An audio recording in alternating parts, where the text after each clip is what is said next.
David Richman was overweight, a smoker, married to an abusive alcoholic, and stressed out beyond belief.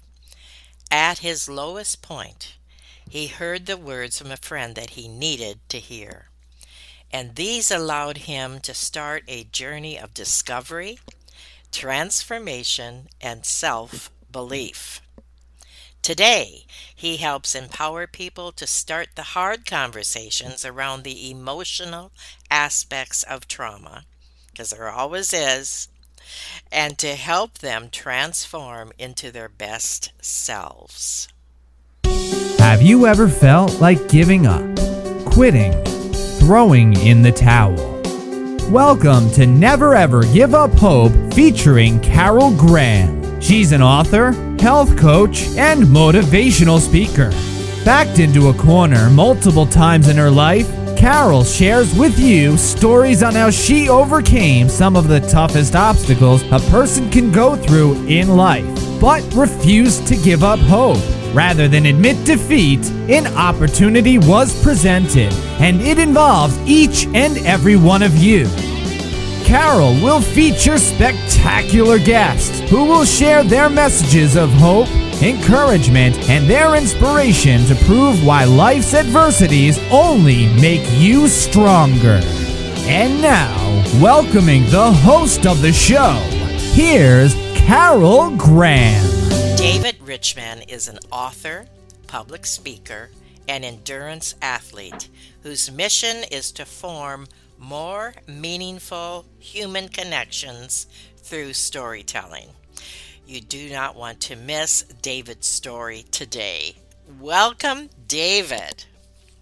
Thank you. How are you today, Carol? Well, I'm doing well, and I'm so glad that after a period of time, we now have been able to connect, and I look forward to hearing your story and also what you have to share with the audience that will definitely benefit them. So Yeah, for sure. let's start by telling us your story and from the low point. hmm Well, who hasn't had a few of those, right? But I think the reason that we're here is that I think for me the low point was, um, just had kind of lost any, I lost any kind of like sense of where I was and who I was and what I was supposed to get out of this life or anything. I had kind of on one side of the coin, Carol, been pretty successful in business. Won't bore you with the stories of why I didn't go to college or couldn't go to college, and ended up still, running a very large business for a Wall Street firm. Was pretty successful in business, but in my personal life, it was a wreck. And I was overweight. I was stressed out. I was a pretty heavy smoker. I found one bad relationship after another. The one that I found myself in kind of at my low point was being married to an abusive alcoholic. I had 4-year-old twins, and the reality started to hit me that, I'm not in a good place. Like this is not good. I'm very unhealthy. I'm very unhappy. I have no direction. I have no compass. I have no. I'm very optimistic, but I was starting to lose that optimism, and really, really found myself kind of in a dark, lonely place, kind of scrambling for a way out without even knowing where to start, who to talk to, any of that. So that's kind of the start of it. A number of things happened, Carol, at one short window of time. Like a number of things happened that kind of allowed me to at least get out of the dark place and try to look for some answers. And one of those was a friend of mine who you mentioned in the intro, told me words I needed to hear at the right time. And I'll tell you what those words were. But at the same time that I was hearing words that allowed me to kind of reframe my narrative, I had found out that my sister was diagnosed with terminal cancer. And, there was a lot of nonsense going on at work. And it was just like all this stuff happened at one time. And so when I found myself talking to a friend of mine, I was increasingly vibrant about the narrative of, that what's the world doing to me? And I've got this, Mm. I'm married to this horrible person. And why are so many bad things happening to me? And, why me, why me? And, I'm the victim and blah, blah, blah, blah, blah. And I probably was in some senses, but whatever. I mean, we've got to take charge of our life. And he looked at me and he said to me, he goes, Dave, he goes, I'm tired of hearing it. He Oh, goes, really? I'm really tired of hearing it. Yeah. He goes, guess what? You're the problem. And I went, what? And I was like, what are you kidding me? And I started going over the list of things, the work and the boss and the wife and the problems and the this and the that. And he goes, look, dude, I'm tired of hearing it. He says, you're the problem. And I said, explain. And he goes, everything in life for you is like a wild animal. It's a problem to be solved. You want to try to fix it. You go pick up the wild animal, you take it home, you feed it, you clean it, you give it a safe space, and then you go to pet it and it bites you, and you wonder, why did you get bit? He goes, the problem is not that wild animals bite, it's that you are trying to make wild animals not bite. He goes, you're the problem. Why don't you not find problems? Why don't you deal with your own problems? Why don't you realize what it is about you that's attracted to wild animals, to problems to solve? Oh. Why aren't you questioning the guy in the mirror? And I went, wow. I mean, No kidding. I didn't think for 1 second, for years, did I think for 1 second that I was the problem? I always thought everything else was the problem. And so I remember this was right at a time, Carol, when I was able to get me and my kids. I had 4-year-old twins at the time, almost 5. And I was able to get us out of that really bad situation. It was getting very, very violent and very bad. And I got us out of the house and to a safe space. And all of a sudden, now those words are in my head, and I'm thinking about my sister, and she's got young kids and a great family, and just the whole meaning of life and everything. And I took my friend's advice, and I closed the door after the kids went to bed one day, and I looked in the mirror, and I was just like, okay, who are you? Like, what the heck, man? Like, what is your problem? What is your deal? And it was hard because I never really took a look at myself, not like that. And so that was pretty much the start of it. Do you think that this is a common scenario with a lot of people who have a lot of problems or not? I do. I think it's more common. I think some people are evolved enough to know, or maybe they were mentored, or they had, great parents or whatever. I didn't have any of that. I didn't have good parents. I didn't have a mentor. I didn't have anybody looking out for me or teaching me how to think and how to take responsibility in those ways, right? Like, I was very self-sufficient, but I wasn't able to really understand my place in the world. I think there are people that are evolved enough or have been taught how to make themselves, the master of their own destiny or whatever, be able to navigate difficult situations leaning on themselves. But I don't know that that's a natural tendency, especially as we get older. We just seem to think like, oh, well, these are the bad things that happened to me, and pity poor me. I interviewed hundreds of people for a book that I did on cancer, and some of the people kind of got through their cancer in spite of the diagnosis, and some people define their lives because of the diagnosis. I think long answer to your question, but I think it works both ways. But I don't think most people that I've run into, it's natural for them when they find themselves at a low point to kind of look at the person in the mirror and go, that's the one that's responsible. Incredible advice. So I think, what I did, and I've had a ton of time to reflect on this, a couple of decades now, but what I was fortunate enough to do was to be forced by those words into a situation where I actually did look at the mirror. And Carol, as odd as this sounds, I literally stood there for an hour. Really? Wow. Talking to myself out loud, going, all right, and looking at myself, going, okay, well, what's good about you? What's not good about you? What's your problem?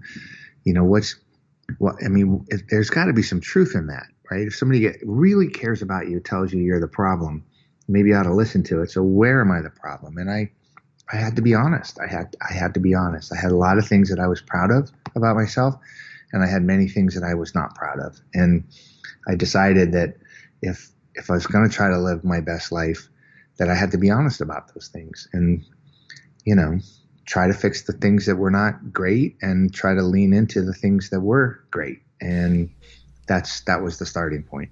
My guess is that you probably argued with yourself.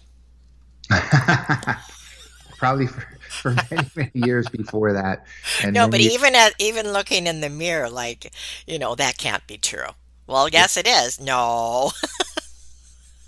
Yeah, and it's weird, Carol, because I use this statement a lot, in a lot of different contexts, but it really means something to me. That's why I use it a lot. Is you just don't know what you don't know until you know it, and then Yes. once you know it, you kind of gotta own up to it. You gotta accept the fact that, okay, now you know it. I have a similar statement. I said, you know it and you're nowhere. Right? I like Yeah, that. Yeah, you got to yeah. know it So till you know it. I grew up, just a real, like, easy example that maybe some people could identify with is I grew up in a pretty unhappy household as a child. Had a mom who was exceptionally distant, very bipolar, kind of violent, kind of detached. And, like, I was always searching for a safe space to make them happy, right? Hmm. Because that would make things better.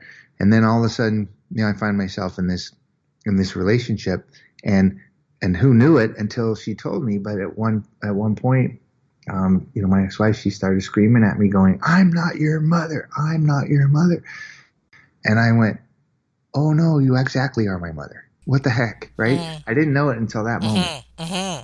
Right? Until that very moment, I didn't realize that that's exactly what she was. I had actually married somebody who was like my mother. And it's like, Right. how come I didn't know that?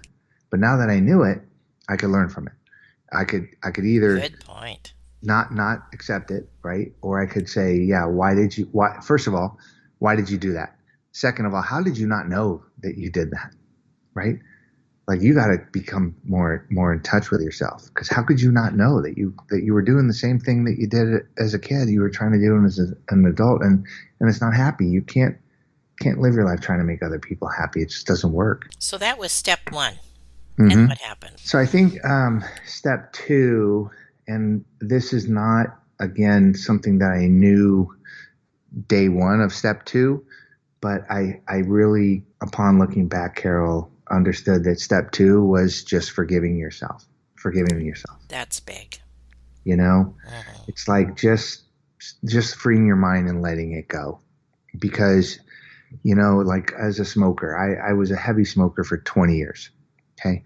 And it got me through a lot of really difficult times. Now, granted, should I have leaned on that to get me through difficult times? Of course Hmm. not. But I mean, I remember a time when I was homeless, and living out of my car, and I had less than $1 in my pocket. I had a carton of cigarettes, and that's what I ate for 3 days. I smoked cigarettes for 3 days, waiting for something to appear that could get me out of Hmm. my situation. And it became a crutch for me. And so, you know, uh, if I would have known, I wouldn't have done that, but I didn't know, or life didn't give me the opportunity to know, or whatever. But once I knew, I knew. And so, I'd heard probably 100 times, and quit smoking is bad for your health. Hmm. Of course, you hear it a million times, but until you really know, you just don't know. And so once you do know, you just got to forgive yourself. Like, you didn't know any better, or you weren't properly equipped to deal with whatever situation you're dealing with now. You weren't properly equipped then, but you are now.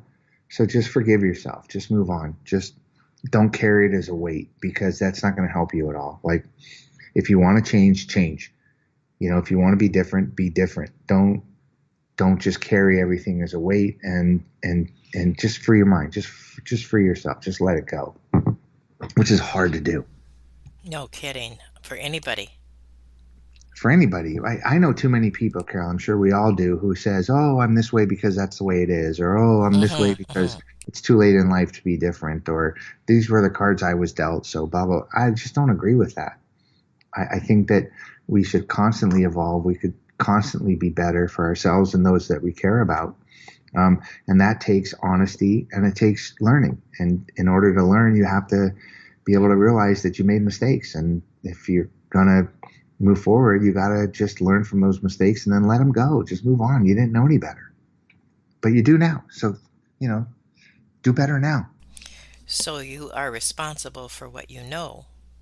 Yeah. Why not be proactive about learning what your strong points are and leaning into them? Why not be proactive about learning where your problem patterns are, the things that you do wrong over and over and over, the bad attitude that you bring? Why do you fail at every time you start to do a diet? Why does it seem like all your good friends end up like disappearing at some point in your life? Like what's the cause of these things? Like, just be honest and figure it out and live your best life. And then once you do figure it out, you can change. I mean, I did. I changed dramatically in a lot of different ways. And part of that was that I just allowed myself to change. I allowed myself to be a different person. Now, you went from being a heavy smoker to being active in Ironman triathlons. I think that's pretty remarkable. Tell us how that you came to that place. So that was kind of like, I don't know what I would consider like the step 3, which is be intentionally optimistic, right? So for me, like the number one thing was to look in the mirror and be honest. Second was just forgive yourself and start living your life. Like, you can do better, so do better. Just let it all go and start. And then you got to go, well, what can I do? Well, I guess whatever you want to do. And so I looked at myself as an overweight smoker because that's what I was. Well, what did I want to be? I said, I want to be something else. And I wanted to be an athlete, whatever that meant. And so I wanted to be a non-smoker, and I wanted to be fit, and I want to be healthy for my kids. And I wanted to, if you got a healthy body, it probably helps you have a healthy emotional state, a healthy mind. And if you have a healthy emotional state and healthy mind, maybe you're going to care more about having a healthy body. I figured it all worked together. And so if I was going to quit smoking, I might as well start running. And so I got a pair of shoes, and I couldn't run down the block, but eventually, eventually I could run a mile, and then 3 miles, and then 5 miles. And then I just said, hey, what if I could do a half marathon? What if I could run a triathlon? What if I could do an Ironman? I mean, just like, what the heck? No kidding. And then, wow. You realize that you could kind of do, I mean, life has its limitations in time and finances and that type of stuff, but you can kind of do anything that you want to do. I didn't start doing anything athletic till I was 39 years old. Oh my goodness, that's amazing. I know. And since that time, I've done, almost 20 Ironmans. I've done a 5,000-mile solo bike ride across the country. Oh my goodness. Yeah, I've run, 100-mile races. I've done, crazy, insane amounts of endurance events. And I didn't even start till I was almost 40. And it's like, well, I still believe I got my best days ahead of me. So that's a good attitude. But it's different, right? It's like, oh wow, like I'm looking forward. I'm being optimistic. I'm like, I've kind of always been looking out the windshield instead of the rearview mirror kind of guy. But for a few years, I really didn't look out the windshield, and now I definitely do every day. What an amazing story of transformation. And I got excited just listening. You painted an awesome picture from basically the beginning to where you are now. We're going to take a very short 15-second break, and when we come back, we're going to talk about your books and what you can offer the audience today. We'll be right back. Great. Carol Graham would like to show you the path from misery to miraculous triumph in her fast-paced memoir, Battered Hope. She relates her determination to succeed as someone who experienced one horrendous nightmare after another. gang raped and left for dead, loss of a child, husband falsely imprisoned, and cancer. Nothing could break her tenacity or faith. No matter what you face, heartache, loss, suffering, or injustice, Carol will illustrate how she became a victor the same way you can. The secret is to never, ever give up hope. Order your copy at Amazon or batteredhope.blogspot.com.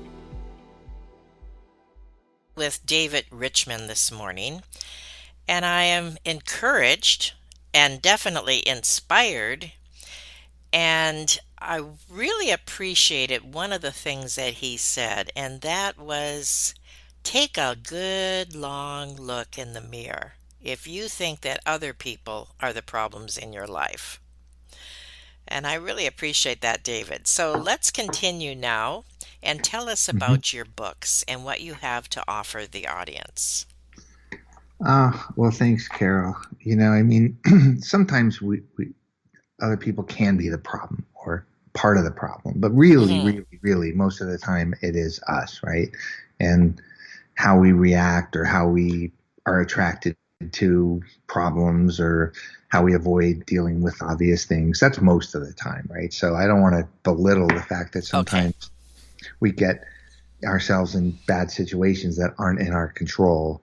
And sometimes getting out of those is sometimes not as easy as just saying, okay, I'm going to change, right?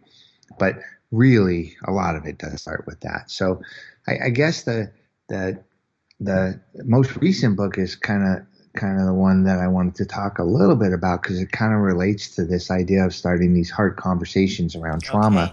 Because how are you tell a friend what they need to hear? How are you open enough to offer your advice in a meaningful way? And so I wrote one book was called Winning in the Middle of the Pack, Carol. That was basically this idea of when you start doing endurance athletics or whatever endeavor you want to do, like nobody's looking at the person in the middle, right? They want to see who finishes first. And every once in a while, sometimes everybody gathers at the finish line near the end to see who makes it there before the cutoff. Right? I want to know who won and who finished last, but really nobody cares about anybody else. And that's a really great place because you don't have to worry that anybody cares. Nobody's looking, nobody's measuring you. You're just doing it for yourself, right? Like that's the whole point. Like just do it for yourself. And so that book, Winning in the Middle of the Pack, I just kind of give like each chapter has a parallel between life, business, and endurance athletics that kind of plays to that point of, hey, you can win anywhere, right? You can win in the middle of the pack if you're doing it for the right reasons, right? So that was a really fun book. That's an excellent point, yes. Yeah, I really love it because especially from somebody who was always a people pleaser. I probably still a little bit am a people pleaser, but for somebody that's a people pleaser, we do things for other people. We don't necessarily do it for ourselves, and that's okay. That's okay, but we also need to do things for us for the right reasons, be self-caring and self-aware. But the other book came out of kind of this journey that I mentioned when I was at my low point of doing a physical, emotional, and mental transformation. And then at the same time, being close to my sister who is dealing with terminal brain cancer. Oh, that's right. And I kind of found a parallel, Carol, between a lot of different people's experience. And it didn't matter if they were a physician or a critical care nurse or a loved one or a friend or whatever, is that when it came to cancer specifically, people were really good about talking about like the diagnoses and how do you get care and how do you navigate time off of work and oh my gosh, like do you have a doctor I should see? They're good about those kind of things, but they're not really good at talking about the emotional side of it. Oh, interesting. Mm-hmm. Like how many times, and I don't know if you can picture this or not, but how many times maybe in your life did, you had something really good happening and all of a sudden you walk by a coworker and they look kind of down and you're like, hey, you're in this up mood and like things are happening and you're good. And you're like, hey, what's the matter, Carol? And Carol goes, oh, I'm okay. I just got a call and I heard my uncle's, got terminal cancer. He's got pancreatic cancer. And you're like, oh, I'm sorry, and then exit. Like, what the hell do you say? what could you say? What could you ever say to somebody, right? So it's best not to say anything. Like, so we avoid these conversations. And what I Hmm. found going through this experience with my sister is that avoiding having those hard conversations, avoiding connecting on a human level about the emotional side was very, very common. And cancer can be an exceptionally isolating place because of that dynamic, right? Either the people involved don't want to make others feel guilty. They don't know what to say. They don't want Hmm. to bring people down. They don't want to be a victim. They don't want sympathy. There's a million reasons why people might not be open to talking to us about what they're going through. And then on the other side, we don't want to say anything because I don't want to say anything stupid, and I don't want to Exactly. minimize your thing. And, and I don't want to, like, what do you say to somebody? How do you even begin those conversations? And so I wanted to find out why is that? And so the premise that I put together, Carol, was this. I found these really, really interesting stories of people's lives. They had very, very remarkable and interesting lives, not just their cancer experience. Hmm. But I said, if point A is where you encountered cancer, and point A could be you were a 6-year-old girl seeing your father in hospice care and dying when you were young, or point A could be you were a 12-year-old on a field trip to a hospital and you decided, oh, I want to become a doctor, or point A was you got diagnosed with cancer or something. That's point A. Mm, okay. Point B is today. So between A and B, how did you or how have you not navigated the emotional aspects of your experience in relation to everything that happened before point A? Because that's the things that made us determine whether or not we're able to talk about these hard things, like who we were as kids, the traumas that we experienced together. And what I wanted to do with this is I couldn't understand, Carol, what somebody's going through that's had their second breast cancer diagnosis, and I wouldn't know how to talk to them about that. But if I could find some common ground with the traumas that they've been through in life that I might have been through or can at Mm. least I better identify with, and maybe it would allow me to have those conversations with them. So, so what I did was I interviewed these people for a couple of years to really go super deep into their stories, so that when we read the book, when we heard these stories of what they were dealing with on the emotional side or not dealing with on the emotional side of the cancer journey, then I might better identify with who they are as people and not just frame my desire to connect with them based around the cancer, right? I wanted to connect with Hmm. them humans. If I can identify with that, then that makes sense, right? So I just so I brought these stories in a way that said, I'm going to talk about the person first and let us identify with the traumas that they've been through: drug abuse, addiction, suicide, you know, a rough upbringing, great upbringing, close parents, good mentors, bad mentors, you name it. I wanted to say, what's the common ground that we could find so that we can identify with them as a human, maybe even, reflect on who in Hmm. our lives might be like that. And then when we learn about the trauma that they went through with cancer and the difficulty of navigating the emotional aspects of that, maybe we could learn from that and bring that to our own lives so that we can start hard conversations with people in our lives. Does that make What? sense? Yes, I was just going to say, what a revelation, and it's putting yourself out there.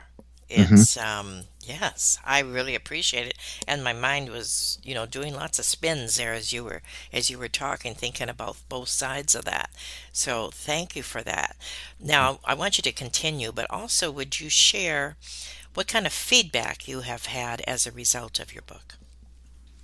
Oh, sure. It's been really great. I feel very fortunate because I've had a lot of people reach out to me that are both caregivers and also, people that have, firsthand going through this. I remember one of the first uh, people that reached out to me was a woman who was a critical care nurse, And she said, oh my gosh, I had no idea what my patients were going through. And this is going to help me be a better nurse, Wow. because she understands the cancer. She understands the care. She didn't understand really the emotional, which is shocking to me. I got another letter from a gastroenterology oncologist. And he said he read the book straight through twice. He said the first time he read it as a doctor, and he said he was horrified to find out what his patients were going through on the emotional side. Like, he questioned whether or not he was as good a doctor as he could have been, because he Oh didn't, my goodness. because he didn't realize what they had gone through. And then he read it the second time as a human, and he said now I really understand, kind of what people have gone through. So I've had a lot of really good responses to the book, only that it allows us to have a deeper insight into what people are going through, because we really have no idea what people are going through. And we have no idea how traumatic some things can be. And cancer's an odd one, because it just doesn't make sense, right, Carol? I mean, we all know, like, the 90-year-old woman that's smoking cigars and drinking bourbon and having a party at her nursing home, saying the secret to a long life is a cigar and a bourbon. And then we know the 35-year-old single mom, marathon runner that's a vegan and super healthy, that all of a sudden gets terminal pancreatic cancer. And you're like, what? It doesn't make sense, right? It Exactly. just doesn't make sense. And so that's another aspect of it that's just like, what the heck? Like, you just can't wrap your brain around it. So to try to get a little more insight so that we can connect, because like I said a minute ago, one of the common themes was that it was very isolating, Mm. even for caregivers, very isolating, because you just don't know. It's hard to have these, like, deep conversations with people. But once people do have the deeper conversations, man, there's so much the better for it, even if it's just in passing, And I think the book kind of helps teach you how to have those hard conversations, and how to be just a little more present and a little less afraid to exit stage left, As I was thinking about the different emotions, the two that kind of jumped out at me is fear, of course, and hmm denial. Oh yeah. What are some of the other ones that people have had to deal with? Well, fear is a big one. A denial is a very big one. And wow, the power of denial. There's a story in the book about denial, the power of denial, that's just shocking. Like, how you could not pay attention to what you're, to that. I think that really the thing that is really prevalent in a lot of people's cases, understanding kind of what does it all mean. So a confusion, a desperate confusion, you know. Um, but there also is a ton of other emotions. Gratitude is one that I found a Hmm. lot, Hmm.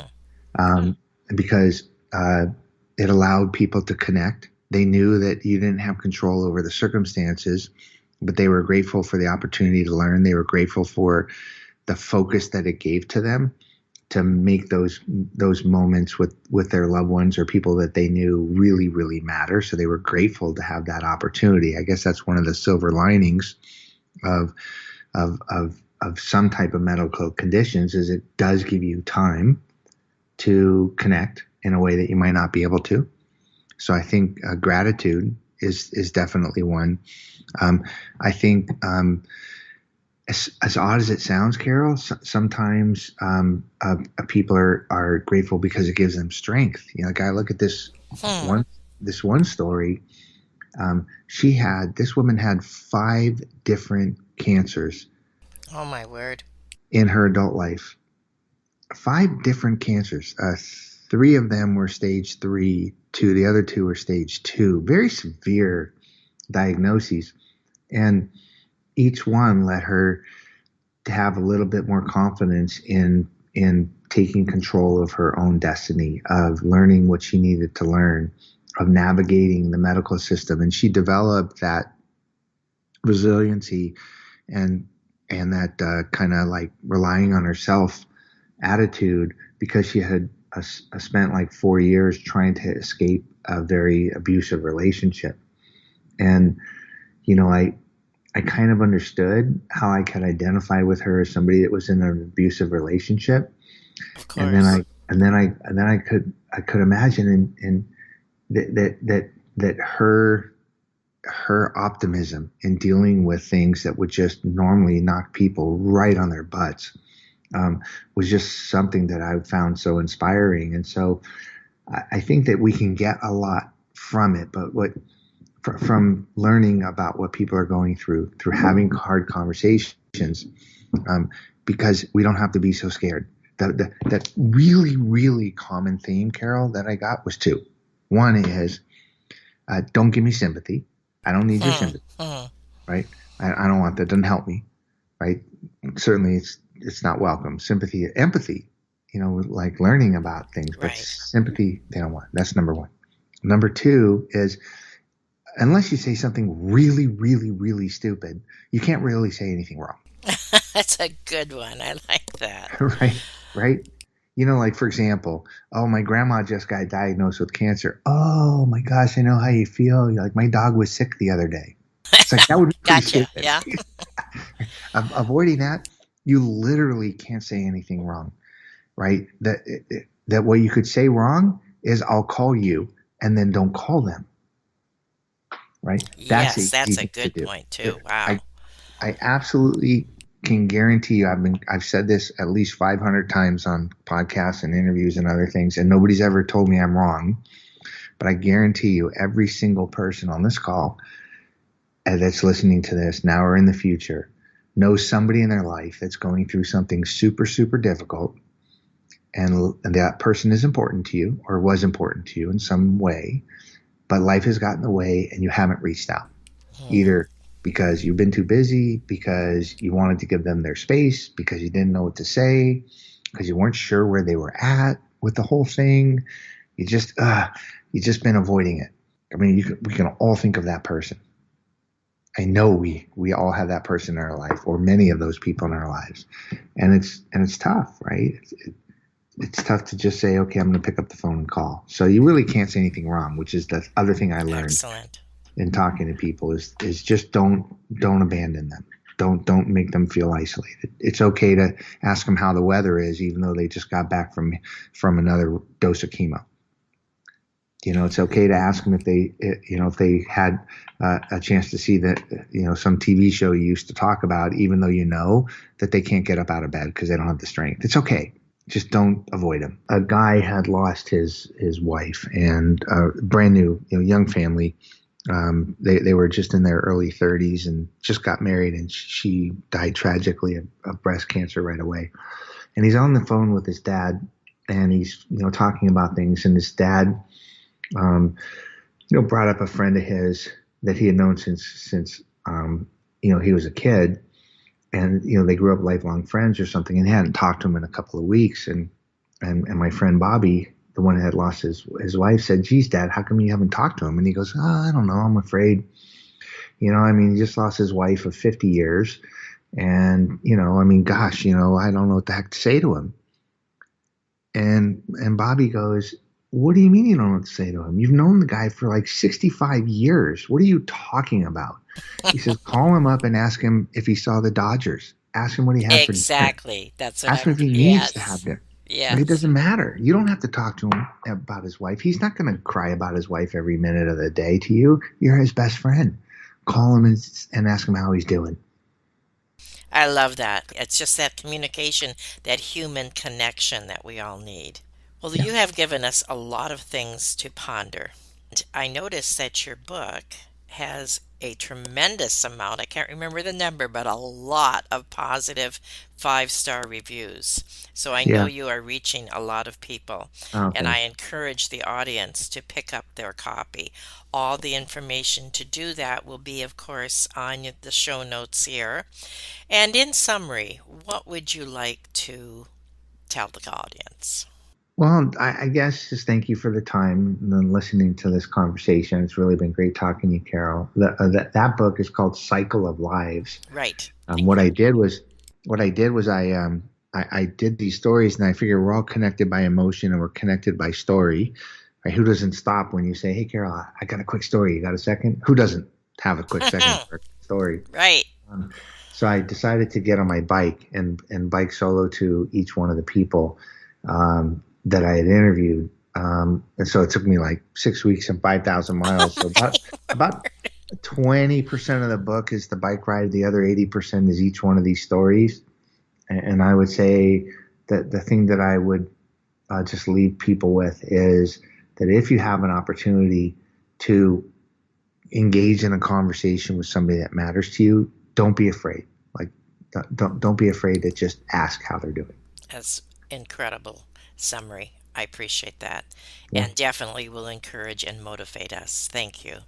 And thank you for being on Never Ever Give Up Hope. I love it. Thank you, Carol. Appreciate the time. Thank you for listening to Never Ever Give Up Hope, featuring Carol Graham. Did you know that most people succeed because they are determined to? Quitting was never an option. Carol loves your comments and will respond to each one. So please subscribe and review this podcast. A rating of 5 stars would be outstanding and appreciated. Remember, if you are still here, there is always hope.